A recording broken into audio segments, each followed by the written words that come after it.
Hello customer, welcome to Chamunda dresses. આજે તમારા માટે એકદમ નવા બે કલર ચાર્ટ સાથે ગજી સિલ્કમાં પેન્ટ પર લઈને આવી ગયા છે। જોઈ શકો છો, જેમાં ફર્સ્ટ કલર ઓપ્શન રહેવાનો છે લાઇટ ક્રીમ કલર, જેમાં મસ્ત આખું હેન્ડવર્કનું ટચઅપ આપેલું છે। સેમ તે જ રીતે સ્લીવમાં બી મસ્ત આખું હેન્ડવર્ક આપેલું છે, જોઈ શકો છો તમે। ફેન્સી તે જ રીતે તે જ ફેબ્રિકમાં આખું મસ્ત ફેન્સી પેન્ટ રહી જાય। સેમ તે જ રીતે તેમાં આખો ફેન્સી દુપટ્ટો રહી જવાનો છે, જેકેટ દુપટ્ટો।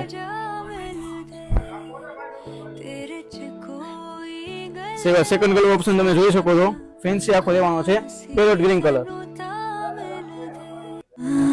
तेरे कोलों मैनू सावल दे असी एवें तेनू बेवजह मिल दे तेरे च कोई गल साहिबा हाँ असी तेनू तामिल दे मैनू सावल दे असी एवें तेनू बेवजह मिल दे